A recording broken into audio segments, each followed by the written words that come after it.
Deep penetration is much more important. Pregnancy achieve करण्यासाठी कुठली position best आहे? लुब्रिकंट्स are totally. Intercourse नंतर लगेच उठल्याने प्रेग्नन्सीचा चान्स कमी होतो. मॅम आम्ही ट्राय केलं 1 महिन्यापासून. अरे 1च महिना झाला. पिरियड्स संपताच प्रेग्नन्सी होऊ शकते. When you are trying so जर डीप पेनिट्रेशन झालं आणि स्त्रियांमध्ये तर स्मोकिंग आणि ड्रिंकिंगमुळे हार्मोनल इम्बॅलन्स खूप मेजर बघण्यात येतो. टाईट अंडरवेअरमुळे स्पर्म काउंट कमी होतो. We always suggest missionary position is good. Too much stress. खूप जण आम्हाला म्हणतात we have to drink ma'am. Low AMH किंवा एंडोमेट्रियोसिस असताना सुद्धा नॅचरल प्रेग्नन्सी पॉसिबल आहे. मेल इन्फर्टिलिटी इनफॅक्ट फिमेल इन्फर्टिलिटीपेक्षाही आजच्या जगात वाढत चालली. टेस्ट करणं खूप गरजेचं आहे बिफोर प्लॅनिंग प्रेग्नन्सी. कुठले टेस्ट केले पाहिजे? When there is sweating then happy hormones are release. चहा कॉफी पिल्यामुळे पण इन्फर्टिलिटी होतं हे खरं आहे? जर तुम्ही स्मोकिंग ड्रिंकिंग करताय तर सगळ्यात महत्त्वाचं फिजिकल रिलेशनशिप हे किती वेळ ठेवलं पाहिजे जेणेकरून प्रेग्नन्सी होऊ शकते? सेक्स हार्मोन्स जास्त ऍक्टिव्ह असतात. असं काय की सकाळचा वेळ जास्त चांगला असतो किंवा रात्रीचा वेळ जास्त चांगला. And you are continuously near the date of your period. Frequent इंटरकोर्समुळे स्पर्म काउंट कमी होऊ शकतो. इंडियामध्ये इन्फर्टिलिटी रेट आता सगळ्यात जास्त आहे. ओव्ह्युलेशन पिरियड नेमकं काय आहे? आजकाल स्मोकिंग ड्रिंकिंग हे इतकं कॉमन कल्चर झालं आहे. What is the exact reason ज्याच्यामुळे इन्फर्टिलिटी वाढते? फ्रिक्वेंट इंटरकोर्समुळे तुमचं सीमेन थोड्याफार प्रमाणात कमी होते. लुब्रिकेंट्स यूज केले तर काही प्रेग्नन्सीमध्ये प्रॉब्लेम होऊ शकतो. PCOS PCODचं कारणच स्मोकिंग आणि ड्रिंकिंग. लॅपटॉप वगैरे मांडीवर ठेवल्यावरती फर्टिलिटीमध्ये इफेक्ट होतो. Gut health is something very important in the infertility patients. जेव्हा पुरुषांना इन्फर्टिलिटीचा त्रास असतो त्यांनी काय विशेष लक्ष दिले पाहिजे? PCOD PCOS असं काही डायग्नोज झालं नॅचरल प्रेग्नन्सी पॉसिबल आहे. जे कपल्स नॅचरली प्रेग्नन्सी राहत नसतं त्याच्या मेंटल हेल्थवरती कसा परिणाम होतो? नमस्कार मॅम. सर्वात पहिल्यांदा तुमचं खूप खूप स्वागत आहे डिजिडॉक या पॉडकास्टवरती. थँक्यू. आपण सरळ प्रश्नांपासून सुरुवात करूया. जसं आपला आजचा टॉपिक आहे इन्फर्टिलिटी. तर आजकाल इन्फर्टिलिटीचा रेट जो आहे इतका का वाढला आहे? ऍक्च्युली आयुर्वेदात सांगितलंय चरक संहितामध्ये की सौमनस्य गर्भधारणम श्रेष्ठम. तर म्हणजे तुमचं मन जर चांगलं असेल, तुमचं मन जर शांत असेल तर गर्भधारणा ही नक्कीच लगेच होते. आणि आजच्या जगात सगळ्यात मोठा प्रॉब्लेम हा आहे की कोणाचं मनच शांत नाहीये. Stress, anxiety, depression, lifestyle change, lifestyle disorders हे इतक्या अति प्रमाणात वाढलेत की इंडियामध्ये इन्फर्टिलिटी रेट आता सगळ्यात जास्त आहे आणि गेल्या 5-6 वर्षात तो कंटिन्युअसली इन्क्रीज होतोय. सो आपली लाईफस्टाईल आणि मन शांत राहणं ह्या 2 गोष्टी सध्याच्या जगात खूप महत्वाच्या आहेत, ज्या मिसिंग आहेत. जसं तुम्ही आता स्ट्रेस एन्झायटी वाढलेली आहे तर ह्याचं नेमकं कारण म्हणजे age, lifestyle, exactly what is the exact reason ज्याच्यामुळे इन्फर्टिलिटी वाढली? इन्फर्टिलिटीमध्ये आत्ता आपण जर बघितलं तर सगळ्यात मेन रिझन आहे स्ट्रेस. ऍक्च्युली बघण्यात आलंय की अर्बन आणि रुरल असं आपण जर 2 कम्पेअर केले तर मोठ्या शहरांमध्ये मेट्रोपॉलिटन सिटीमध्ये इन्फर्टिलिटीचा रेट जास्त आहे कम्पेअर टू गावं जर आपण बघितले तर हे का आहे? कारण मोठ्या सिटीजमध्ये मोस्टली सगळे जॉब्स करतायत. मॉर्निंग 7 to रात्री 9 वाजेपर्यंत, 10 वाजेपर्यंत, late night jobs, night shift हे सगळं आजकाल चालू आहे. ह्याच्यामुळे ऍक्च्युअल शरीरावर काय परिणाम होतो तर आयुर्वेदाप्रमाणे शरीरात 3 दोष आहेत, वात, पित्त आणि कफ. हे तिन्ही दोष समस्थितीत असणं अत्यंत गरजेचं आहे. आणि जेव्हा तुम्ही खूप जास्त कंटिन्युअसली स्ट्रेसफुल जॉब करता, कंटिन्युअसली तुम्ही बाहेर आहे, कंटिन्युअस स्क्रीनवर आहे, तर अशा वेळेस तुमचा स्ट्रेस वाढतो, तुमच्यात वात प्रकोप वाढतो. वात खूप वाढल्यामुळेही तुमच्या फर्टिलिटीवर त्याचा परिणाम होतो. प्लस तुमची झोप जर व्यवस्थित झाली नाही, झोप हे अतिशय महत्वाचं ॲस्पेक्ट आहे आपल्या लाईफमध्ये. कारण जर तुम्ही प्रॉपर झोप तुमची डीप स्लीप झाली नसेल तर तुम्ही नेक्स्ट डे फ्रेश उठणार नाही. नेक्स्ट डे जर तुम्ही फ्रेश नसेल तर तुमचं ब्लड सर्क्युलेशन प्रॉपर होणार नाही, तुमचे दोष समस्थितीत राहणार नाही आणि मग अगेन लॉट ऑफ डिसऑर्डर्स त्याच्यापासून स्टार्ट होतात. पोट साफ होणार नाही, पोट साफ झालं नाही की due to indigestion again major problems येतात. सो ही एक सायकल आहे जी कुठंतरी आपण तोडली पाहिजे, लाईफस्टाईल चेंजेस केले पाहिजे जेणेकरून इन्फर्टिलिटी अजून पुढे होणार नाही आणि जे होतंय त्याला आपण स्टॉप करू शकतो. पण तुम्ही जसं म्हणलात की अर्बन एरियामध्ये इन्फर्टिलिटीचा रेट जास्त वाढलाय दॅन रुरल एरियात, असं हे नेमकं असं कशासाठी आहे? नाही, कारण काय आहे, अजून पण गावाकडे तेवढा स्ट्रेस नाहीये. म्हणजे लोक जातात 10 वाजता, प्रॉपर सकाळी टाइम देतात, दुपारी लंचला घरी येतात, इव्हिनिंगला डिनरला घरी असतात. आजकाल काय झालंय, मोस्ट ऑफ द सिटी लाईफमध्ये मॉर्निंगचा ब्रेकफास्ट बाहेर करतात. बाहेरचं खाणं हे सिटी लाईफमध्ये खूप जास्त वाढलंय आणि पोल्युशन हा एक अगेन खूप मोठा प्रश्न आहे की इथून आता पुण्यातच जर आपण बघितलं तर एका ठिकाणून दुसऱ्या ठिकाणी जायला कमीत कमी 1.5-2 तास माणसाचा ट्रॅफिकमध्ये जातो. त्या ट्रॅफिकमध्ये तो कंटिन्युअसली लॅपटॉपवर असतो किंवा फोनवर असतो. तर कंटिन्युअसली स्क्रीन टाइमनी तुमचा स्ट्रेस वाढतो. तुम्ही कधी पण फुल रिलॅक्स नसतात. तुम्हाला योगा करायला टाइम नाही, तुम्हाला एक्सरसाइज करायला टाइम नाही. जेव्हा आम्ही आमच्या पेशंटना सांगतो की start your day with exercise, ते म्हणतात मॅम कधी करायचं, 6ला उठतो, 7ला बस येते, वी हॅव टू गो. रात्री करा तर रात्री घरी येत आहेत 7ला, they have their dinner and have some family time and they go to bed. So तो वेळच मिळत नाहीये की तुम्ही स्वतःच्या हेल्थला लक्ष द्याल. आणि मेजॉरिटी ऑफ द टाइम असं होतंय की वीक मधनं 4-5 टाइम्स तुम्ही बाहेरचं खाताय. जरी तुम्ही हॉटेलिंग एकदा करत असाल तरी जर तुम्ही कॉन्शियस माइंडनी विचार केला तर कसं होतंय की आज तुम्ही सँडविचेस खाल्ले घरी बनवून, बट ब्रेड बाहेरनं आला, ब्रेड हेल्थसाठी चांगला नाही. आज तुम्ही कोल्ड्रिंक घेतलं, उद्या तुम्ही काहीतरी चिप्सचं पॅकेट खाल्लं, परवाच्या दिवशी काहीतरी भेळ खाल्ली, तुम्ही म्हणाल आम्ही साऊथ इंडियन खाल्लं, हेल्दी ब्रेकफास्ट होतं, आम्ही इडली डोसा खाल्ला. असं करत करत करत ना रोजच असं होतंय की शरीरात काहीतरी अशी वस्तू जाते जी आपल्या शरीरासाठी चांगली नाही. आणि प्लस सिडेंटरी लाईफस्टाईल आहे की तुम्ही दिवसभर बसून असता, सो तुमचं स्वेट नाही होत. जर तुमचं स्वेट नाही झालं तर हार्मोन्स ऍक्टिव्ह नाही होत, हॅपी हार्मोन्स जनरेटच नाही होत. जर तुमच्या बॉडीमध्ये स्वेटिंग झालं, एक्सरसाइजमध्ये आम्ही प्रत्येक पेशंटला हे आवर्जून सांगतो की स्वेट होणं महत्वाचं आहे. अशी एक्सरसाइज करा ज्याच्यात तुमचं स्वेट होईल. का? Because when there is sweating then happy hormones are release. Happy hormones release झाले तर तुम्हाला हॅपी वाटेल, स्ट्रेस फ्री होईल, लाईट व्हाल. मग कुठं जाऊन तुम्ही बेबीसाठी प्लॅन करू शकाल किंवा मेंटली प्रिपेअर व्हाल. So this is the main thing. आणि एजचा पण काही फॅक्टर असतो का? डेफिनेटली एज मॅटर्स, बिकॉज तुम्ही जेव्हा 20 to 28, 29 ह्या एज ग्रुपमध्ये असता तेव्हा तुमचे सेक्स हार्मोन्स जास्त ऍक्टिव्ह असतात. प्लस जे तुमचे बीज आहे, स्त्री बीज आणि पुरुष बीज जे आहे ते अतिशय उत्कृष्ट क्वालिटीचं असतं, त्याची क्वालिटी चांगली असते. तुमचे पिरियड्स रेग्युलर असतात. मेल्समध्ये पण त्यांचे स्पर्म्सची क्वालिटी हाय असते, कारण इतकं शरीर अजून त्या प्रमाणात आपलं घाणही झालेलं नसतं त्या बघायला येतं. त्यामुळे 20 to 28 एज ग्रुपमध्ये जर तुमची प्रेग्नन्सी राहिली ना तर जास्त प्रॉब्लेम्स येत नाही, पटकन राहते. But if you go beyond 30 तर मग तुमचं स्पर्म क्वालिटी कमी होत जाते. फिमेल्समध्ये बरेच प्रॉब्लेम्स येतात, PCOD, PCOS, पिरियड्स वेळेवर न येणे, तुमचा स्ट्रेस वाढत जातो. आफ्टर 30 तुम्ही विचार करा, जेव्हा तुम्ही 25चे होता तेव्हा तुमच्या लाईफमध्ये किती स्ट्रेस मॅटर करत होतं आणि जेव्हा तुम्ही 30 to 35 मध्ये तेव्हा किती मॅटर करतं. तुमची रिस्पॉन्सिबिलिटीज खूप जास्त वाढतात, त्यामुळे तो स्ट्रेसही वाढतो. त्यामुळे तुमच्या रिप्रोडक्टिव्ह लाईफ, रिप्रोडक्टिव्ह ऑर्गन्सवर डेफिनेटली त्याचा परिणाम हा होतोच. इन्फर्टिलिटीसाठी फक्त स्त्रियांनाच प्रॉब्लेम असतो का मेल्सला पण असतो? नाही, इन्फर्टिलिटी ही मेल पण असू शकते किंवा फिमेल पण असू शकते. फिमेल इन्फर्टिलिटीमध्ये there are number of causes, की PCOD असू शकतं, PCOS आहे, एन्डोमेट्रियोसिस आहे, AMH लेवल कमी आहे. आणि कधी कधी असं लक्षात येतं की काहीही त्रास नाहीये. खूपदा मेजॉरिटी ऑफ केसेसमध्ये आम्ही हे बघतो की मॅम सगळे रिपोर्ट्स नॉर्मल, बट आम्ही 4 वर्षापासून ट्राय करतोय बट आम्हाला कन्सीव्ह होत नाहीये. मग ह्याच्यात हे लक्षात आलंय की लाईफस्टाईल किती महत्वाचा रोल प्ले करते. तसंच सेम मेल्समध्ये पण होतं. मेल इन्फर्टिलिटी इनफॅक्ट फिमेल इन्फर्टिलिटीपेक्षाही आजच्या जगात वाढत चालली आहे. आमच्या क्लिनिकमध्ये जर 5 पेशंट्स असतील इन्फर्टिलिटीचे तर 3 तरी मेल इन्फर्टिलिटी असते. मेलमध्ये मोस्टली स्पर्म काउंट लो असणं, त्याच्यानंतर हेड नेक, स्पर्ममध्ये हेड, नेक आणि टेल असे 3 पार्ट असतात स्पर्मचे. सो त्याच्यात डिफॉर्मिटी असते, कधी हेड ॲबनॉर्मल आहे, कधी नेक ॲबनॉर्मल आहे, सो त्याच्यात ॲबनॉर्मॅलिटी येते. मोटिलिटी कमी असते स्पर्म्सची, तर या सगळ्या कारणांमुळे इन्फर्टिलिटी ही येते. बट इन्फर्टिलिटीमध्ये मेल आणि फिमेल दोघांचे टेस्ट होणं खूप गरजेचं आहे.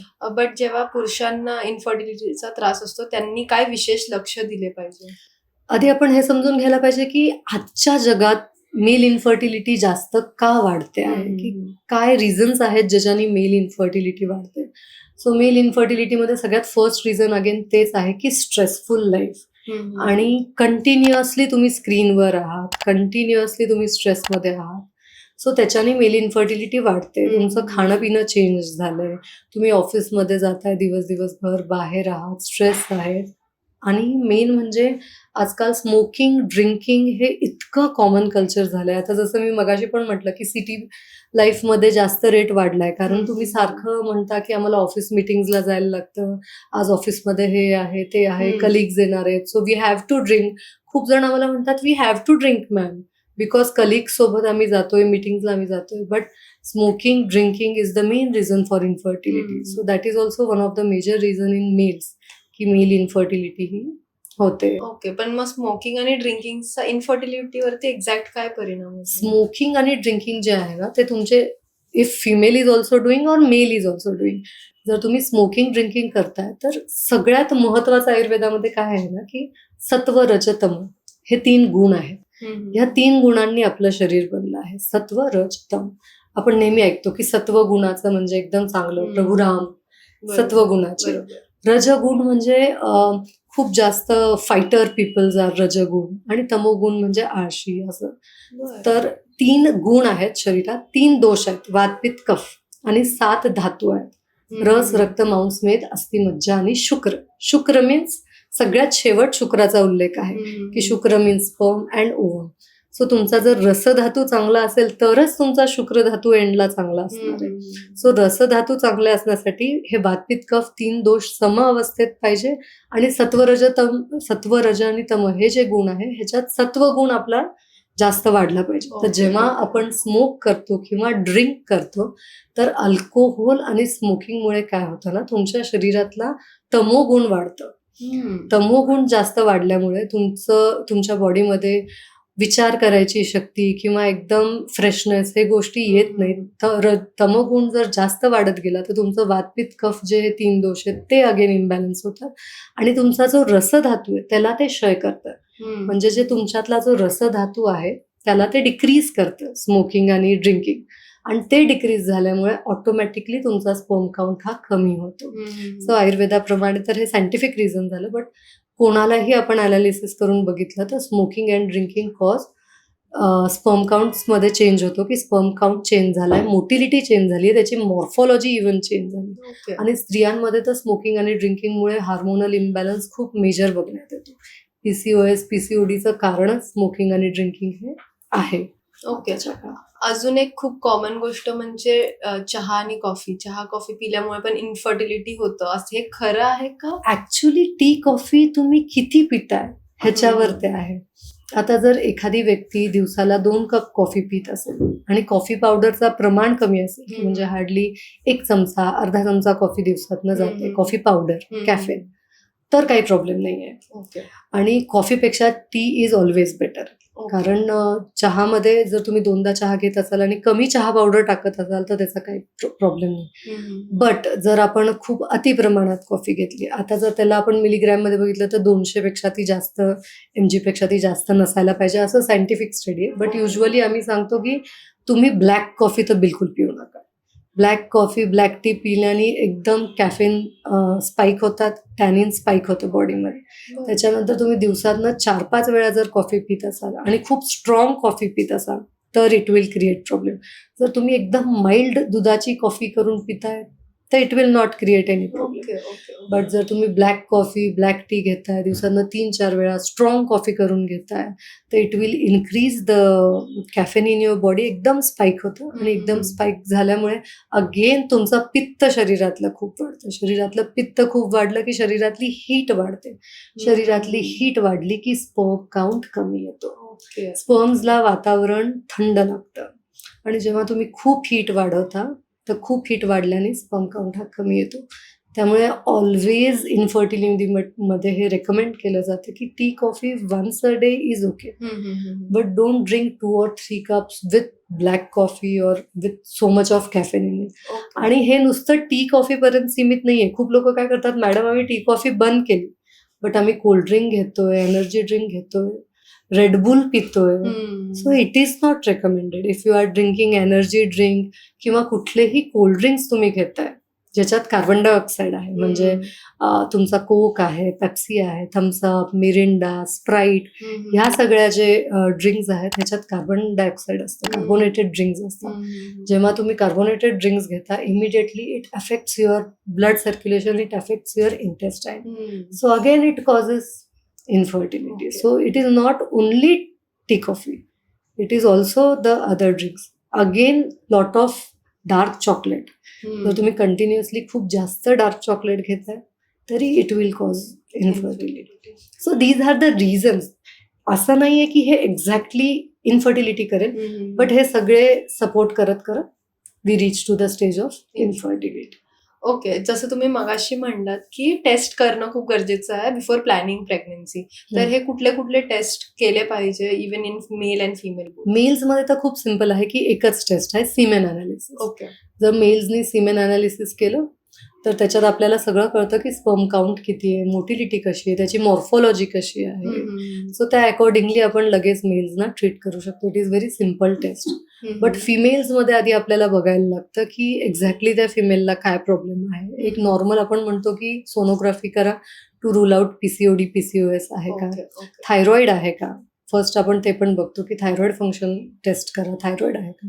AMH लेवल आपण बघतो. AMH means anti Mullerian hormone.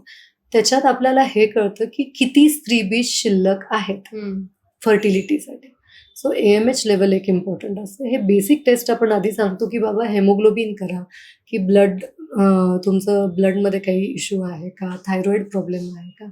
आणि ह्यात काही नसेल तर मग आपण ॲडव्हान्स टेस्टमध्ये जातो. पण आधी वी रेकमेंड की गो विथ बेसिक्स.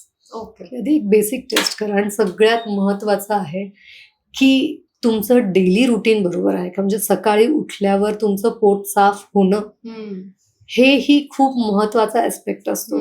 कारण एक बेसिक आहे की तुम्ही जे काही खाता पिता ते जे तुम्ही खाता ते तुमच्या स्टमकमध्ये जातं, स्टमक त्याला चर्न करतं, then it goes into your small intestine. Small इंटेस्टाईनमध्ये चर्निंग होऊन अनवॉन्टेड जे मटेरियल आहे it is gone towards large intestine. आणि जे चांगला रस जो तयार झाला, जो चांगला ज्यूस तयार झाला, ते इंटेस्टाईनमधनं त्याचे न्यूट्रिएंट्स आपल्या ब्लडमध्ये अगेन जातात.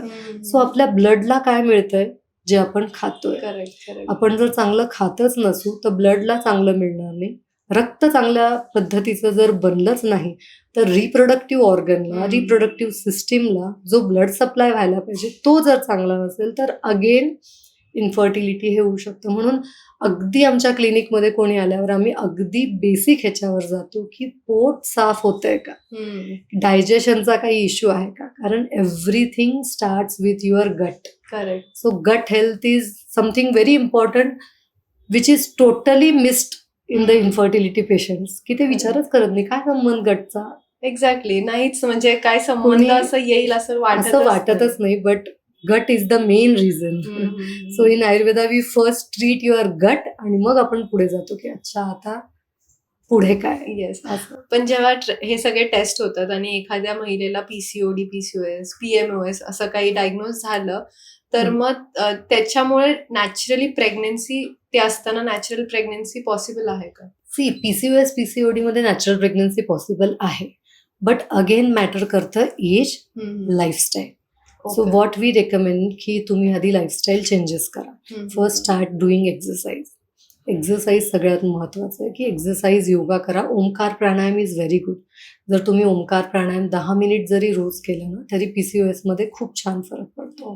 शतावरी is very good medicine for females. की तुम्ही start having shatavari granules in 1 cup of milk. सकाळ संध्याकाळ फक्त 1 चमचा शतावरी सुरू करून बघा, खूप चांगला परिणाम येतो. आणि नेक्स्ट मग आहे की तुम्ही काय खाताय पिताय. तुम्हाला एक रुटीन करणं खूप गरजेचं आहे की तुम्ही सकाळी उठल्यावर एक्सरसाइज करताय, नंतर डिटॉक्स एखादं काहीतरी ज्यूस पिताय की भोपळ्याचं ज्यूस, आवळा juice, something anything which is healthy. मग तुम्ही गरम ब्रेकफास्ट केला, 2 वेळा गरम जेवण केलं. इट इज व्हेरी इम्पॉर्टंट की तुम्ही तुमची लाईफस्टाईल नीट मेंटेन केली. त्याच्यासोबत हे इम्पॉर्टंट आहे की पिरियड्स रेग्युलर येत आहेत का.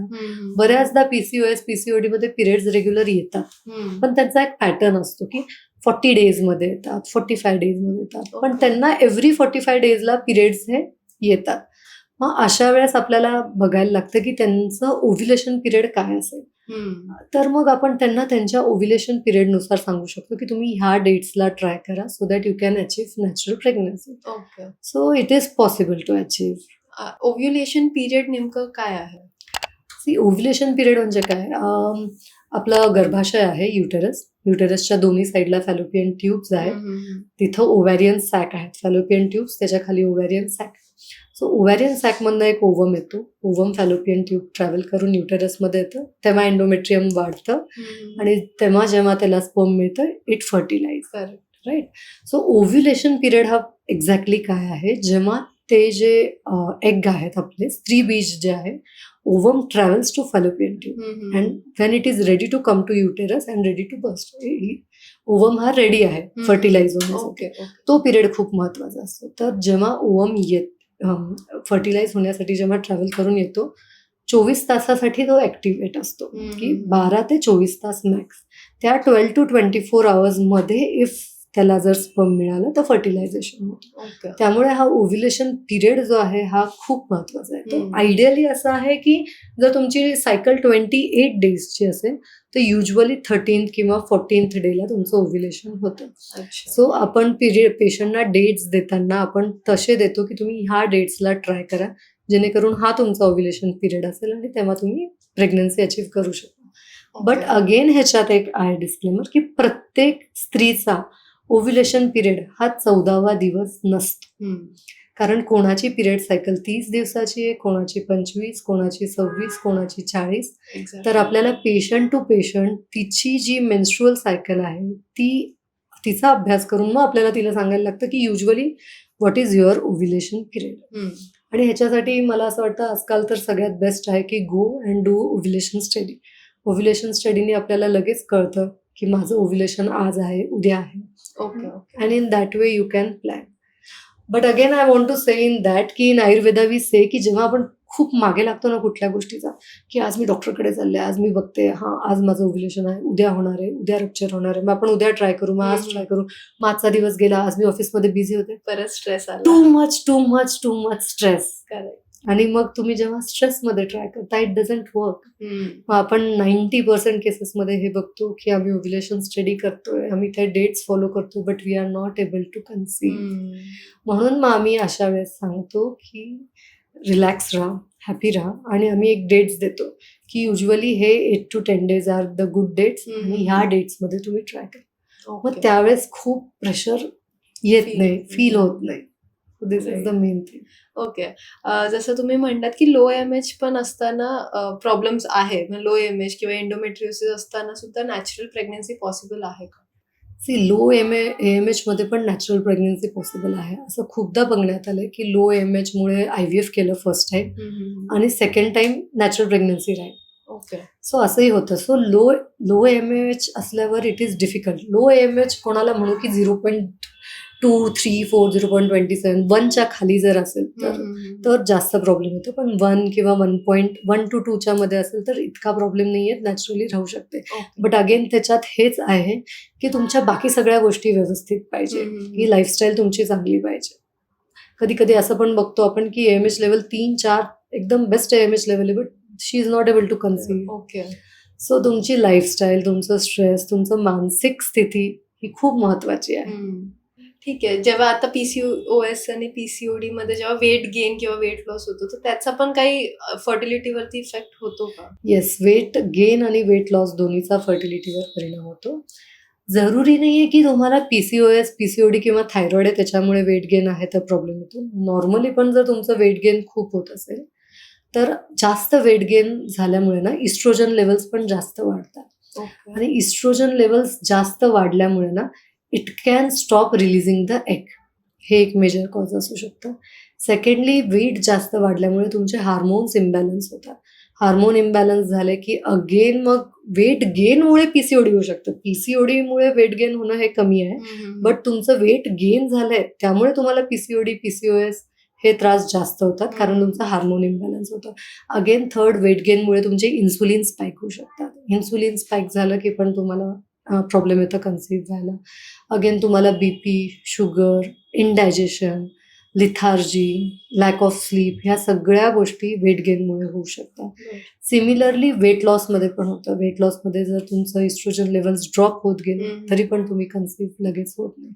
सो स्टडीजनी हे सिद्ध केलेलं आहे की if a woman is having a perfect BMI, body mass index जर तिचा एकदम व्यवस्थित आहे, एका स्त्रीचा किंवा एका पुरुषाचा, तर प्रेग्नन्सी लगेच अचीव्ह होते.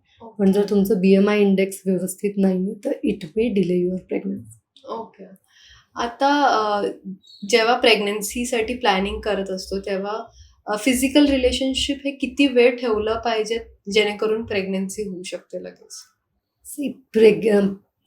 तुम्ही फिजिकल रिलेशनशिप किती वेळ ठेवलं पाहिजे ह्याला there is less importance. It is like that की तुम्ही कुठल्या वेळेला ठेवायला पाहिजे तो काळ महत्वाचा आहे. जसं की ओव्ह्युलेशन आपण बघितलं की जेव्हा ओव्ह्युलेशन होते तेव्हा तुम्ही कॉन्टॅक्टमध्ये येणं जास्त गरजेचं आहे. मग त्याच्यात असं गरजेचं नाही आहे की 10 मिनिट्स, 20 मिनिट्स, 30 मिनिट, 5 मिनिट हे नाही. Deep penetration is much more important when you are trying. So जर डीप पेनिट्रेशन झाले सो स्पर्म्स त्याचे काम करतात पुढे. No one has to do anything की स्पर्म्स आपोआप फर्टिलाइज करतात ओव्हम्सला and you can achieve pregnancy. So as such किती वेळ केलं पाहिजे, कुठल्या दिवशी केलं पाहिजे, तर ह्याला जास्त इम्पॉर्टन्स नाही आहे. ओके.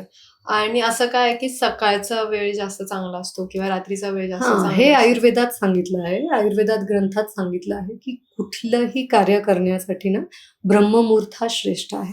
सो आयुर्वेदात हे पण सांगितलंय की जेव्हा तुम्हाला पुत्रप्राप्तीची इच्छा असते, पुत्र म्हणजे not boy, it is like की whenever you are feeling that you want a child, you want a baby, तो सकाळचं ब्रह्ममुहूर्त जे आहे ते सगळ्यात चांगलं सांगितलंय. का सांगितलंय? कारण ब्रह्ममुहूर्त म्हणजे सूर्योदयाच्या आधीचे 2 तास. तो त्यावेळेस वातावरणात एकदम शांतता असते. सत्वगुण सगळ्यात जास्त वाढलेला असतो. आपल्या मनाचा, आजूबाजूच्या वातावरणाचा सगळीकडे सत्वगुण हा जास्त असतो. शांती असते मनामध्ये पण. जेव्हा तुम्ही पहाटे उठता तेव्हा तुमच्या मनात तेवढे थॉट्स नसतात जेवढे तुमच्या मनात थॉट्स रात्री असतात. सो युनिव्हर्समध्ये एक पॉझिटिव्हिटी असते जेव्हा तुम्ही पहाटे उठता. सो मग तुमच्या बॉडीमध्ये सत्व, रज, तम गुण समस्थितीत असतात. वात, पित्त, कफ तिन्ही दोष समस्थितीत असतात. Mentally you are much more calm, positive climate. So आयुर्वेदात सांगितले की ब्रह्ममुहूर्त हा सगळ्यात श्रेष्ठ आहे. ओके. पण असंही काही आहे का की प्रेग्नन्सी अचीव्ह करण्यासाठी कुठली पोझिशन बेस्ट आहे का? It's just a myth?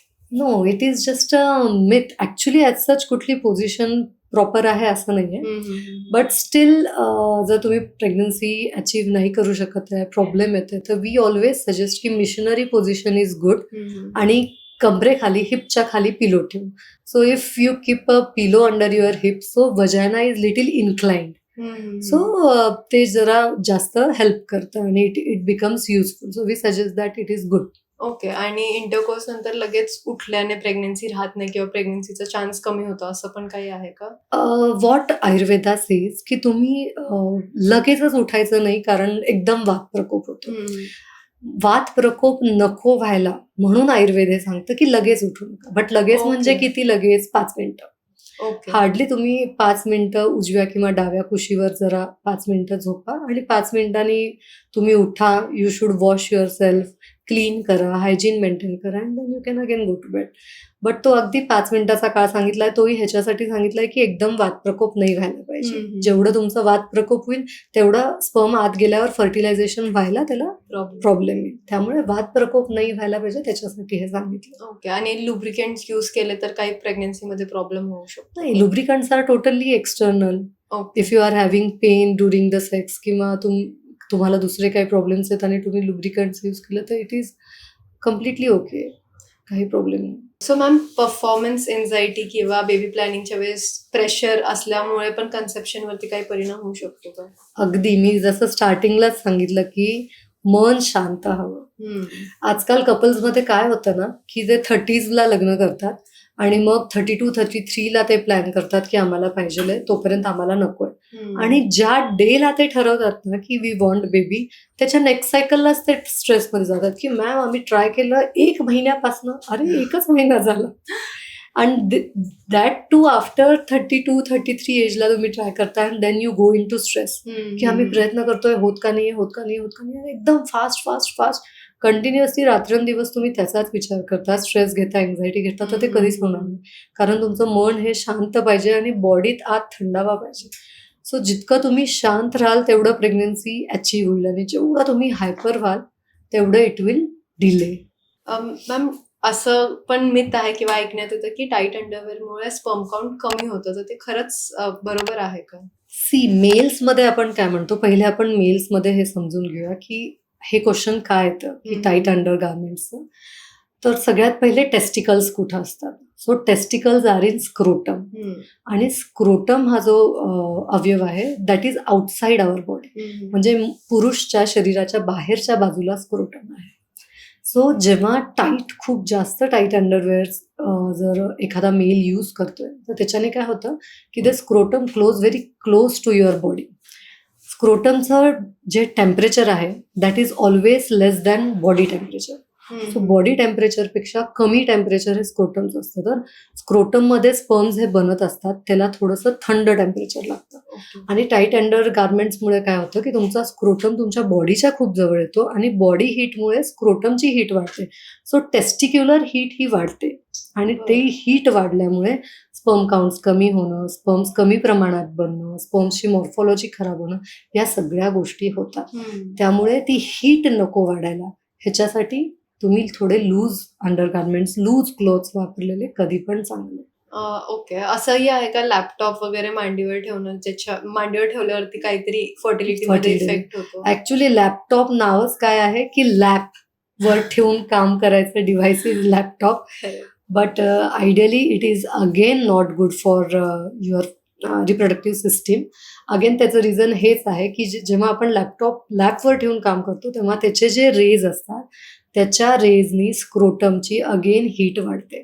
त्याचे जे रेडिएशन्स असतात ते इट जनरेट्स हीट, गरम होतं आणि ते गरम झाल्यामुळे स्क्रोटमची अगेन हीट वाढते. अगेन सेम रिझन आहे की टेस्टिक्युलर हीट वाढल्यामुळे स्पर्म काउंट हा कमी होऊ शकतो. त्यामुळे लॅपटॉप मांडीवर ठेवून काम नाही करायचं. It should be always desktop.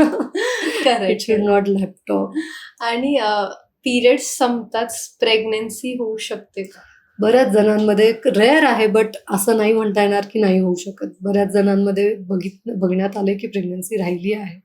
So periods नंतर लगेचच 1-2 दिवसात पण रेअर केसेसमध्ये प्रेग्नन्सी राहिली आहे. Okay. So we can't say directly no, but it is usually the safest period. But again 1 or 2% chances are there that you can become pregnant. Okay. आणि withdrawal method किती safe आहे? Withdrawal method is usually safe, पण again withdrawal मेथडमध्ये पण तो एक sperm लागतो hardly फर्टिलायझेशनसाठी किंवा प्रेग्नन्सी अचीव्ह करायला. सो एक हार्डली 1 ड्रॉप जरी गेला असेल तर then also it can cause pregnancy. So better that safe period is good. Always try on safe period, की पिरियडच्या नंतरचे 4-5 दिवस इज सेफ अँड पिरियड यायच्या आधीचा 1 आठवडा is safe ideally. But you should always contact your near by doctor की तुमची fertility cycle कशी आहे, तुमच्या पिरियड्सची डेट कशी आहे, then doctors can guide you properly. Okay. Ma'am, frequent इंटरकोर्समुळे स्पर्म काउंट कमी होऊ शकतो का?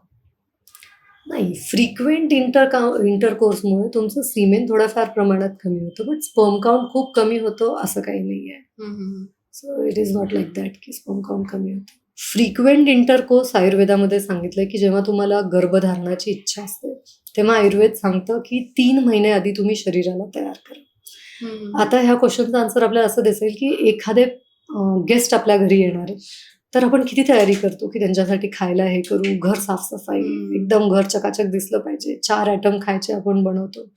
मग जेव्हा तुम्ही एक नवीन जीवाला तुमच्या आत आणणार आहे, जेव्हा तुमच्यात ती इच्छा आहे की एक बेबी तुम्हाला बर्थ करायचं आहे तर तेव्हा तुम्ही किती तयारी करायला पाहिजे. करेक्ट. बट एक फिमेल किंवा एक मेल त्याचा विचारच करत नाही. सो सगळ्यात पहिले हा विचार करणं गरजेचं आहे की if you want to conceive एक नवी जन्म तुम्ही तुमच्यातनं देणार आहे तर तुमची बॉडी त्याच्यासाठी प्रिपेअर आहे का. लोक फक्त मेंटल प्रिपेअर बघतात की आय एम नॉट रेडी. विचारलं ना का तर जॉब हे ते. अरे पण बॉडी आतनं रेडी आहे का ते आधी बघा. So ideally what Ayurveda says की पहिले तुमचं 3 महिने तुम्ही द्या बॉडीला डिटॉक्स करायला. Mental detox, physical detox, spiritual detox, emotional detox, सगळ्या प्रकारे डिटॉक्स करा.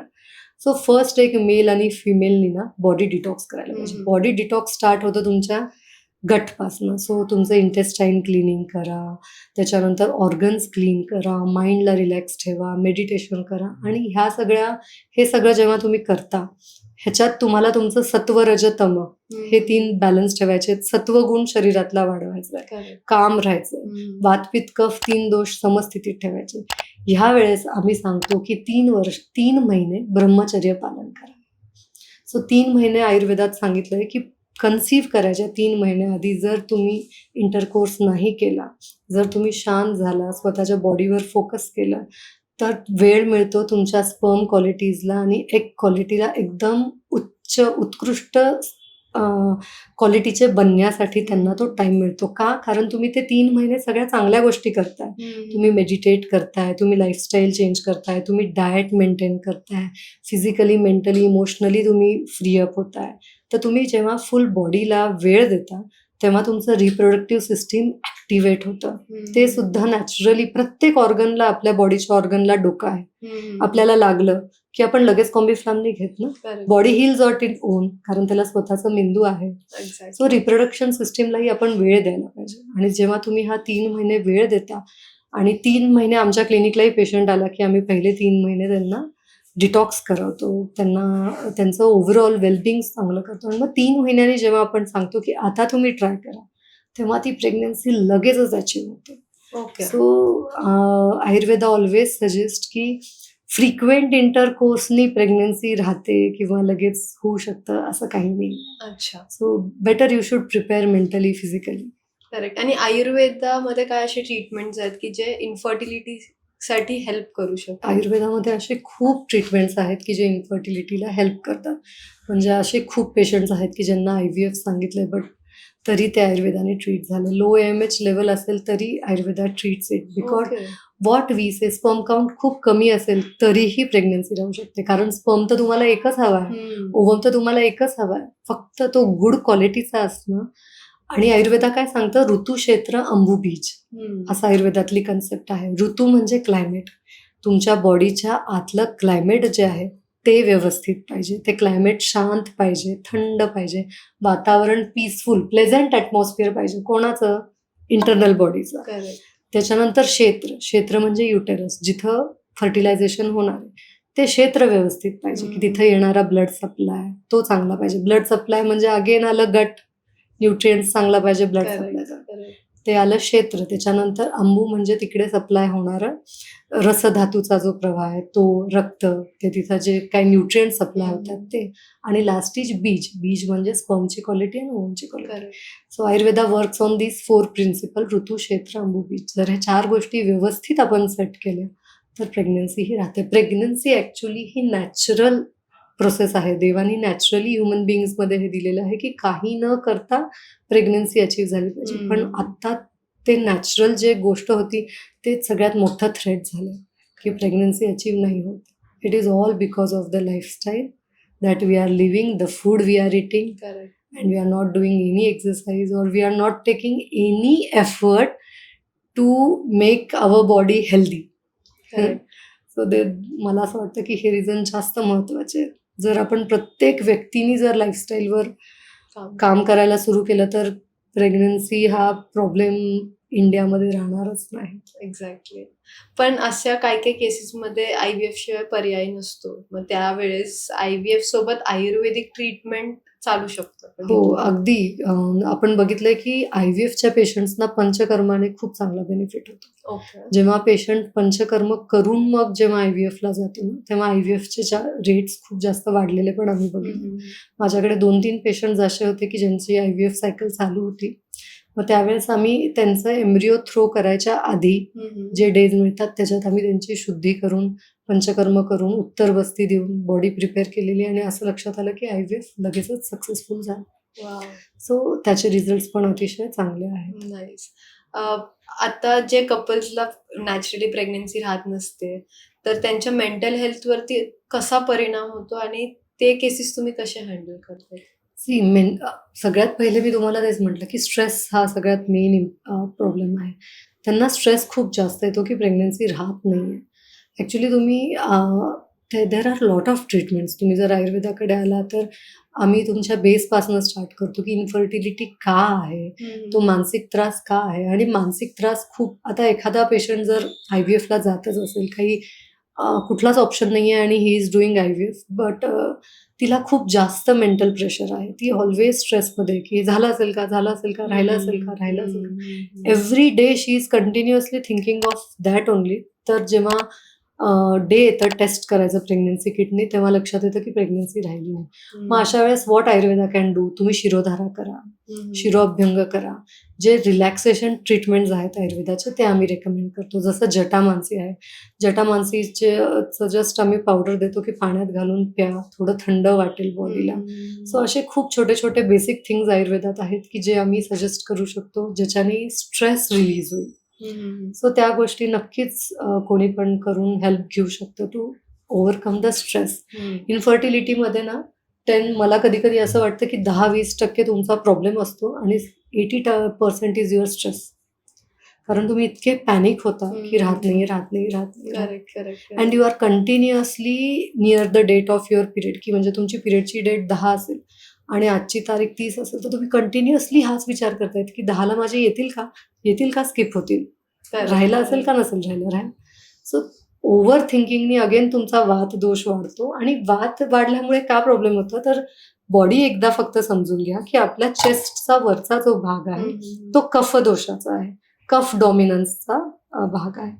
चेस्ट पासनं जे आपलं हिप पर्यंतचा भाग आहे तो पित्त दोषाचा आहे आणि आपल्या हिपच्या खालचा भाग जो आहे तो वात डॉमिनन्सचा आहे. सो आपली जी रिप्रोडक्टिव्ह सिस्टीम आहे, रिप्रोडक्टिव्ह ऑर्गन्स आहेत ते वात डॉमिनन्स एरियामध्ये राहतात.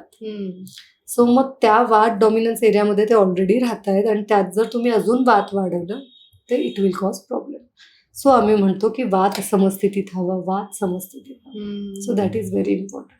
करेक्ट.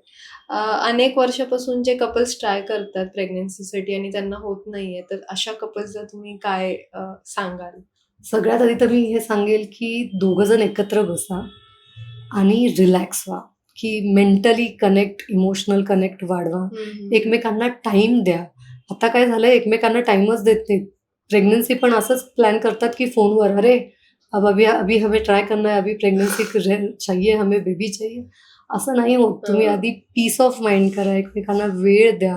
रोज सिम्पल एक मॉर्निंग वॉकला किंवा एक रात्री वॉकला जरी तुम्ही गेला तर एक इमोशनल कनेक्ट वाढवा, पीस वाढवा. ह्याच्यातच खूप गोष्टी व्यवस्थित होतील. सेकंड इज तुमचं lifestyle, third is your diet, fourth is your exercise. जर तुम्ही एक रुटीन केलं एका हजबंड वाईफने की एकमेकांना वेळ देतोय, एक्सरसाइज करतोय, डाएट फॉलो करताय, बाहेरचं जंक पॅक्ड फूड नाही खायचं, जस्ट एक सिम्पल रूल जरी फॉलो केला की anything that is in the packet I will not consume it, तरी खूप गोष्टी बऱ्या होतील. आणि फिमेल्सनी शतावरी ग्रॅन्युल्स सकाळ संध्याकाळ 1-1 कप दुधात प्यायला सुरू करावं. त्याच्याने फर्टाईल तुमचं जास्त वाढतं. आणि मिल्समध्ये ashwagandha is very good. So just start having ashwagandha 1 teaspoon in milk. So हे अगदी बेसिक आहे. Prepare yourself to become parents. So preparation ही फार महत्त्वाची. तुम्ही आधी बॉडीला प्रिपेअरच नाही करत आणि एकदम त्या स्टेजवर येता की वी आर इनफर्टाईल, आम्हाला नाही होत आहे. But better give some time and prepare yourself. Correct. डाएटचं जेव्हा म्हणतो आपण तेव्हा जर लो स्पर्म काउंट असेल तर काय डाएट किंवा काय असे ड्रिंक्स आहेत आयुर्वेदाने सजेस्ट केलेले? जर स्पर्म काउंट मध्ये कुठलाही प्रॉब्लेम असेल, स्पर्म काउंट लो असेल किंवा मॉर्फोलॉजी व्यवस्थित नसेल तर मेल्सनी सगळ्यात आधी लक्षात घ्यायचं आहे की टी, कॉफी अतिप्रमाणात आणि स्मोकिंग ड्रिंकिंग हे तुम्हाला स्टॉप करायचं आहे की don't smoke, don't drink. Third important thing जी आहे ज्याच्याने स्पर्म काउंट चांगला वाढतो आणि अगदी घरगुती उपाय आहे तो आहे उडदाच्या डाळीचा शिरा. उडदाची जी डाळ असते, पांढरी उडदाची डाळ, त्याला थोडंसं ड्राय रोस्ट करायचं, भाजून घ्यायचं आणि त्याची पावडर करून बर्नीत भरून ठेवून द्यायचं. रोज सकाळी उठल्यावर जसं आपण शिरा करतो की 2 चमचे तूप घेतलं कढईत, त्याच्यात 1 चमचा उडदाच्या जी आपण पीठ बनवलं उडदाच्या डाळीचं ते पीठ टाकलं, त्याला रोस्ट केलं, थोडं दूध टाकलं, थोडं साखर टाकली, साखर थोडी कमी प्रमाणात आणि त्याचा शिरा बनवला. आणि जर हा शिरा रोज सकाळी कन्झ्युम केला 30 डेज तर जरी तुम्ही रोज सकाळी हा शिरा घ्यायला स्टार्ट केला ना, तर तुमच्या स्पर्म काउंटमध्ये, स्पर्म अनालिसिसमध्ये मेजर डिफरन्स दिसून येतात. So this is the very basic thing which you can do in your home. तर तुम्ही पण हे एम्प्टी स्टमक तुम्ही खा. So it is very good for the sperms.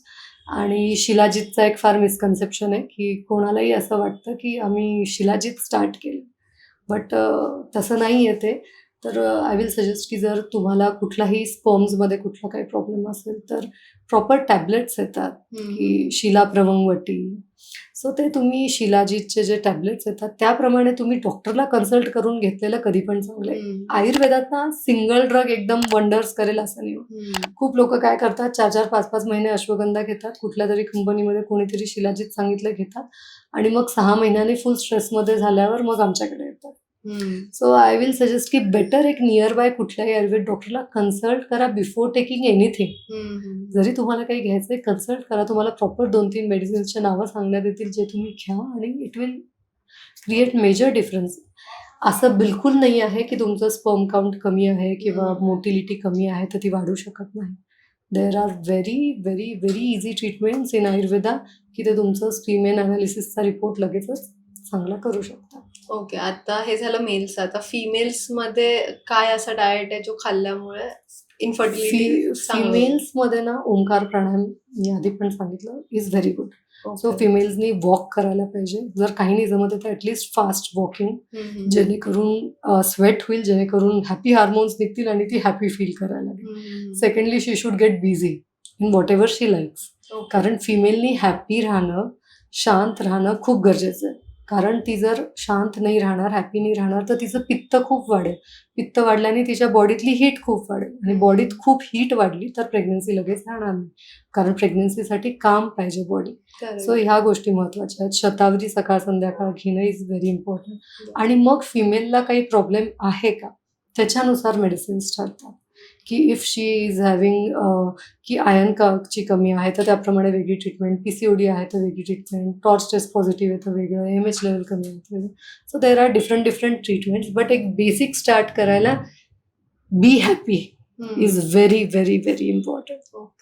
So I will suggest की just start with this basic things. Lifestyle change is very important. आणि शेवटी जे कपल्स प्रेग्नन्सी प्लॅन करतात त्यांनी अशा कुठल्या 5 गोष्टी फॉलो केल्याच पाहिजे? प्रेग्नन्सी प्लॅन करताना सगळ्यात महत्त्वाचं आहे की नो स्ट्रेस. सेकंड इम्पॉर्टंट आहे की बॅड हॅबिट्सला तुम्ही क्विट केलं पाहिजे. की स्मोकिंग, ड्रिंकिंग, नुसतं स्मोकिंग ड्रिंकिंग नाही, रात्री 2ला झोपणं, सकाळी 8ला 9ला 10ला उठणं ही आजकालची lifestyle. So it is very wrong. Early to bed आणि अर्ली टू राईज हे बेसिक आहे. त्याच्याने तुमची लाईफ, तुमचे ऑर्गन्स रेग्युलेट होतील. त्याच्यानंतर पॅक्ड फूड नाही खाणं, that is again very important. आणि सगळ्यात बेसिक आहे की start giving time to each other. एकमेकांना वेळ द्या, एकमेकांसोबत हॅपी राहा. Then automatically it is a natural process you will achieve. But basic गोष्टी स्टार्ट करा. अगदी खरं. Thank you so much ma'am.